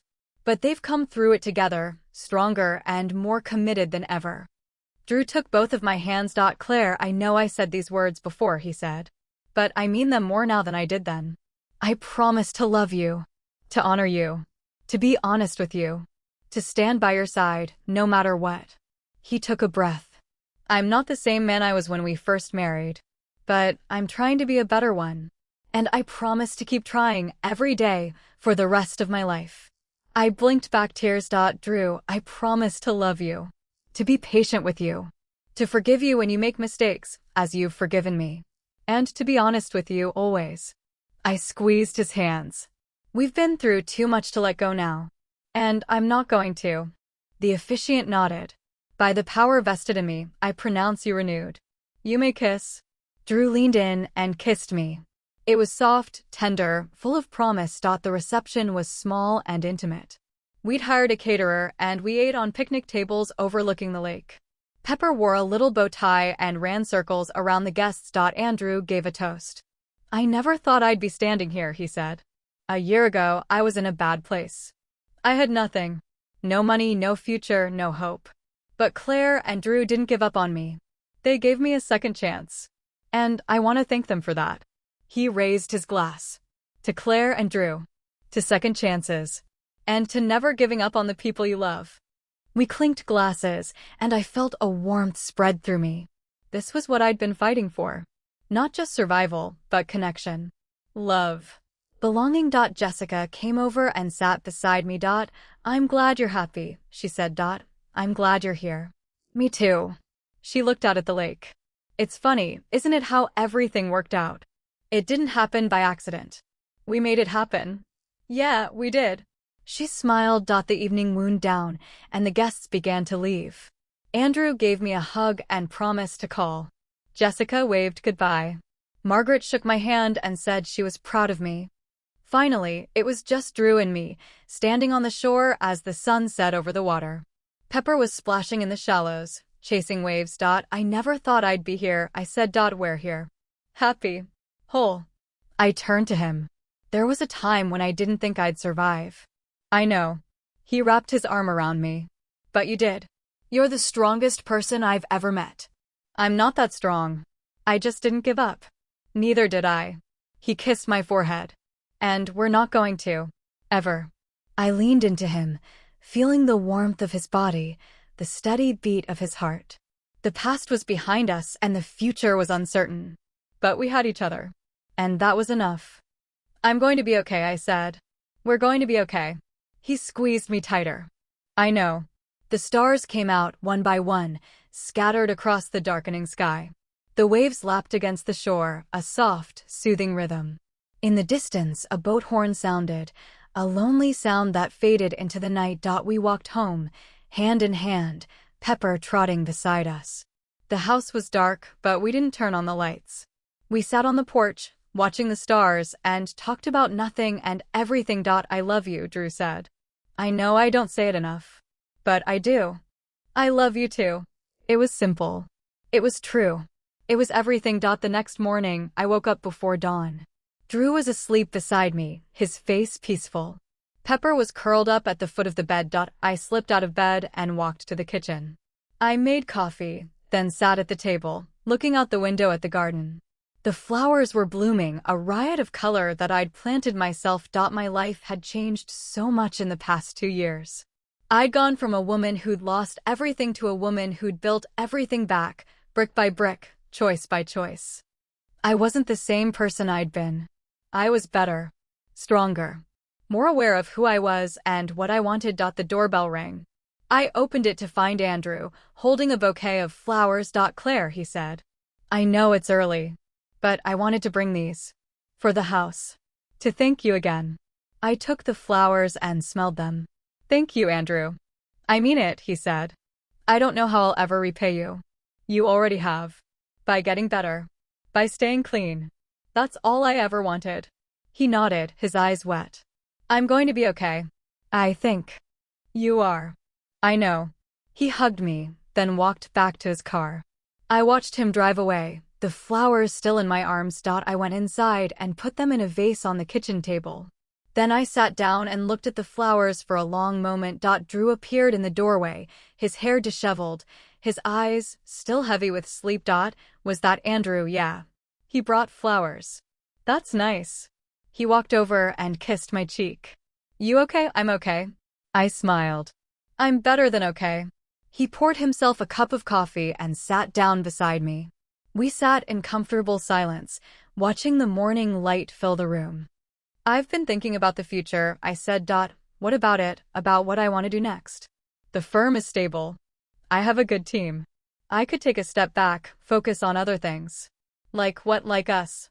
I reached across the table and took his hand. I want to travel. I want to see the world. I want to have adventures. He laughed.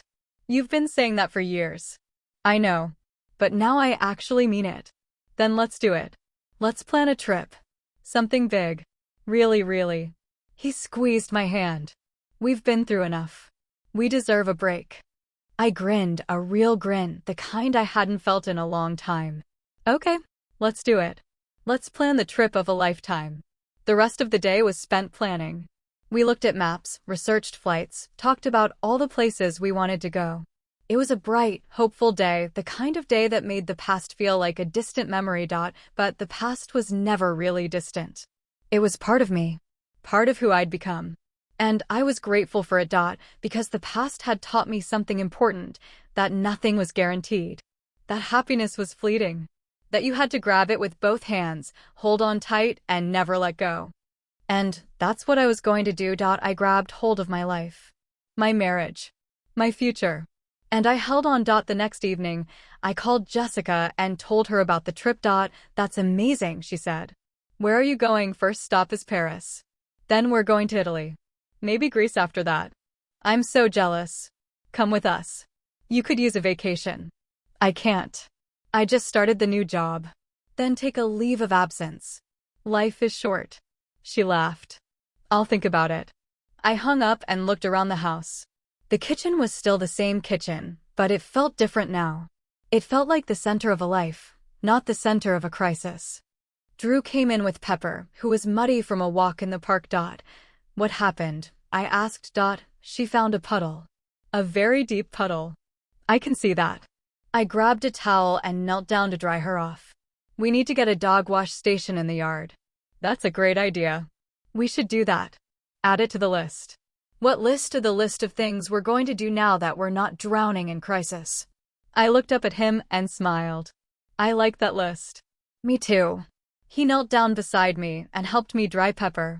She was a mess, but she was happy. And that was all that mattered. The next year came, and with it came more changes. The trip to Europe was everything I'd hoped for and more.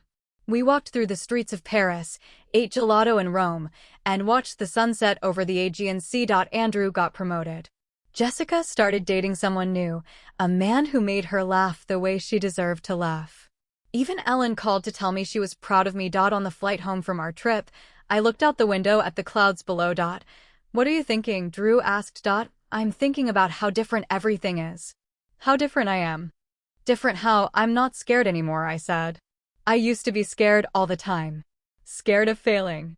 Scared of losing. Scared of being alone. But now I'm just not scared anymore. That's a good thing. It is. I leaned my head on his shoulder. Thank you, Drew. For everything. Thank you, Claire. For giving me a second chance. I gave us a second chance. We earned it. He kissed my forehead. We did. The plane touched down at O'Hare, and we made our way through the terminal, Pepper waiting at the baggage claim, her tail wagging. I was home. Not the house. Not the city. But the life I'd built. The life I'd fought for. The life I'd earned. And I was never going to take it for granted again. I walked out into the sunlight, Drew's hand in mine, Pepper trotting beside us. The city stretched out before us, full of possibility. I didn't know what the future would bring. None of us did. But I knew one thing for certain. I was ready for it.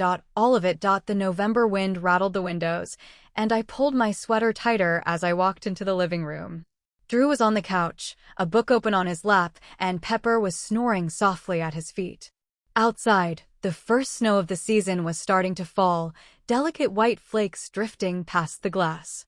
I sat down beside him, and he reached over to tuck a strand of hair behind my ear. The gesture was so natural, so familiar, that it made my chest ache with a quiet kind of gratitude. 3 years had passed since the boardroom, since the hotel room, since the long weeks of counseling and the slow, painstaking work of rebuilding. And somehow, we were here. Did you ever imagine we'd end up like this? I asked. He closed his book. Like what? Happy? Stable? Ordinary?